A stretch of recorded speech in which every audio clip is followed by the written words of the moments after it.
मेरे YouTube channel ज्ञान underscore share के सभी दर्शकों को मेरा सादर प्रणाम।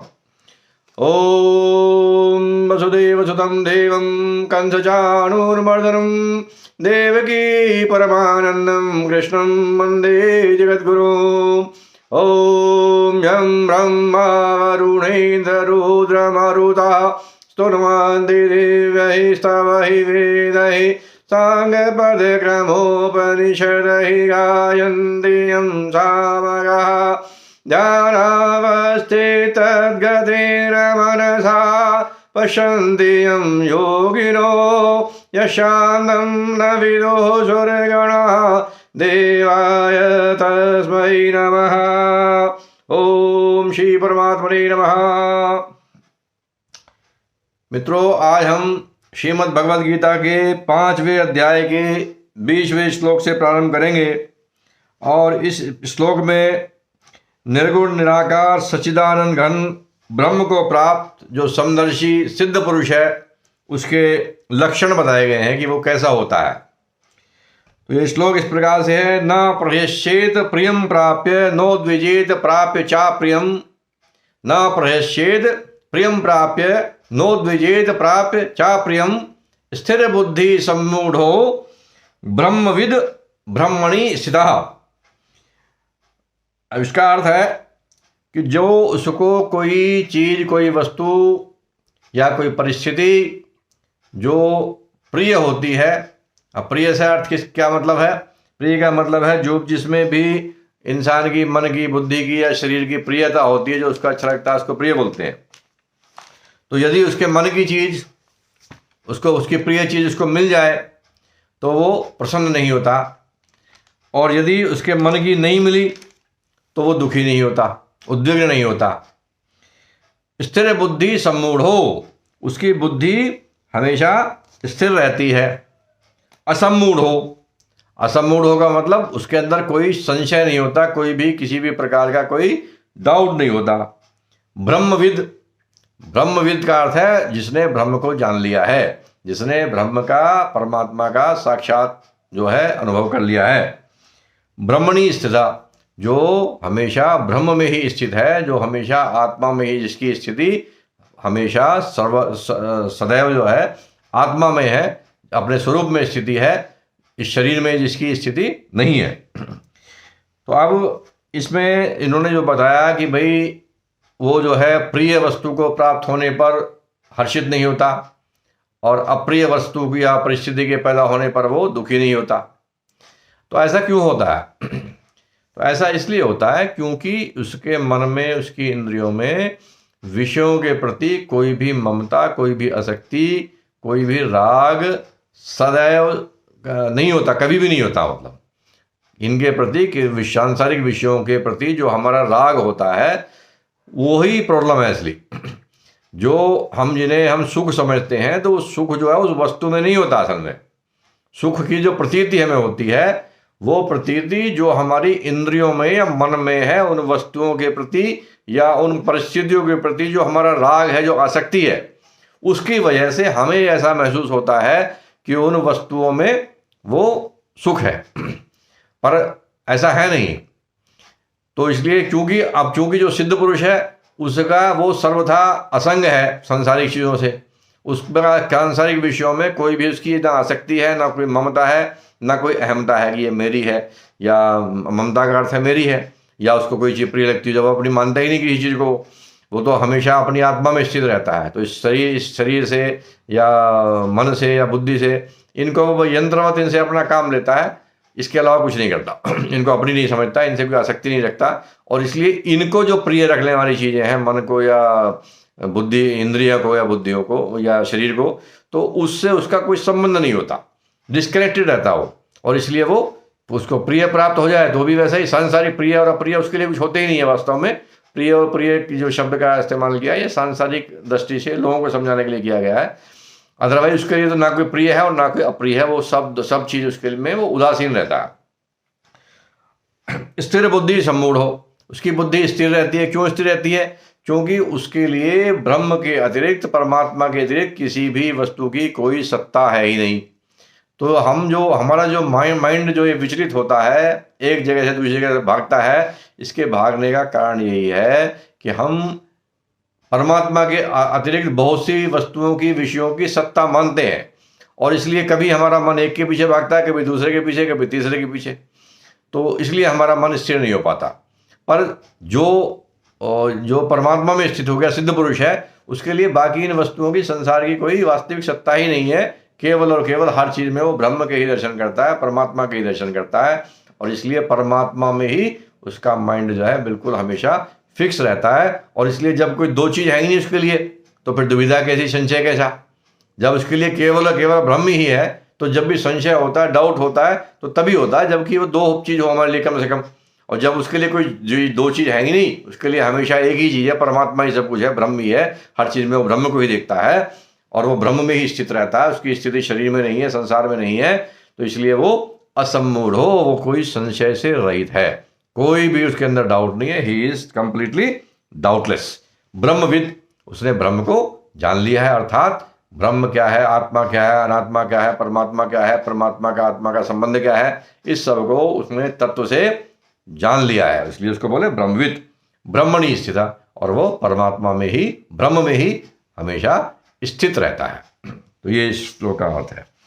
इसके बाद अगली और जो उसके लक्षण बताए हैं कि ब्रह्म में स्थित पुरुष के लक्षण जो और हैं वो इसमें बता रहे हैं। बाह्य स्पर्शेषु असक्तात्मा। बाह्य स्पर्श किसको बोलते हैं? जितने भी ये इंद्रियों के विषय हैं, जितने भी इंद्रियों के विषय हैं उनको बोलते हैं बाह्य स्पर्श। तो बाह्य स्पर्शेषु असक्तात्मा, उनके अंदर उसकी कोई भी आसक्ति नहीं होती, कोई भी राग नहीं होता, शून्य। विंदति आत्मनि यत् सुखम, तो जब वो राग द्वेष से रहित है, बिल्कुल बाहर की चीजों से वो बिल्कुल, ना उसके अंदर ममता है उनके लिए, क्योंकि उनका अपना समझता नहीं, ना ही कोई उसके अंदर आसक्ति है, ना ही कोई उनको पाने की कोई चाह है उसके अंदर, प्रिया है। तो बाह्य स्पर्शेषु असक्तात्मा, जब वो ऐसा हो गया तो ये प्री कंडीशन है आगे चलने के लिए, आगे हमारा एलिवेशन के लिए ये प्री कंडीशन है कि हम बाह्य स्पर्शेषु असक्तात्मा हो। तो वो बाह्य स्पर्शेषु असक्तात्मा होता है विंदति आत्मनि यत् सुखम, और उसके बाद वो अपने जो है वो अपनी आत्मा में ही वो स्थित होता है, आत्मा में ही अपना ध्यान लगाता है, अपने अंतःकरण में ही जो स्थित परमात्मा है उसी में वो ध्यान लगाता है। और इस ध्यान लगाने से, क्योंकि ध्यान हम तभी लगा पाएंगे जबकि हमारा बाह्य सांसारिक चीज़ों में, सांसारिक विषयों में हमारा मन भटकेगा ही, तभी तो लगा पाएंगे। तो इसलिए पहले जो बात बताई बाह्य स्पर्शेषु असक्तात्मा, मतलब वो ऑलरेडी ऐसा होता है। अब जो सिद्ध पुरुष जैसा होता है वैसे ही बनने के लिए एक साधक के लिए वो बताया इसलिए कि भाई जैसा सिद्ध पुरुष होता है वैसा आप बनने की प्रयास करो। तो जो वो ऑलरेडी है वैसा ही हम सबको बनने का प्रयास करना है। बाह्य स्पर्शेषु असक्तात्मा बनने का हमें प्रयास करना है कि बाहर की कोई भी, जितने भी हमारी सांसारिक विषय हैं, इन सब में हमें आसक्ति हम छोड़ दें। विंदति आत्मनि यत् सुखम, और उसके बाद हम जो हमारे अंतःकरण में विद्यमान है परमात्मा, उसमें हम अपना ध्यान लगाएं। तो जो ध्यान लगाने से जो हमें सुख मिलेगा, वो सुख जो हमारे सांसारिक भोगों से, सांसारिक विषयों से जो सुख मिलता है, जो हमें प्रतीत होता है, वास्तविक में वो सुख है नहीं, पर जो हमें प्रतीत होता है उससे वो फार फार फार फार सुपीरियर है। स ब्रह्म योग युक्तात्मा, तो पहले तो उसको ये सुख मिलेगा कि आत्मा के अंदर, परमात्मा के अंदर ध्यान लगाने से, और उसके बाद में जब और भी उसकी वो ध्यान में और मग्न हो जाएगा और चलता रहेगा, समाधि में स्थित हो जाएगा, तो नेक्स्ट स्टेज होगी स ब्रह्म योग युक्तात्मा, तो वो ब्रह्म योग में ब्रह्म के साथ ही अभिन्न हो जाएगा। पहले तो उसके दो आइडेंटिटी थी, खुद वो ब्रह्म में अपना ध्यान लगा रहा था, अब उसकी यूनाइटेड हो गया, वो ब्रह्म योग युक्तात्मा हो गया।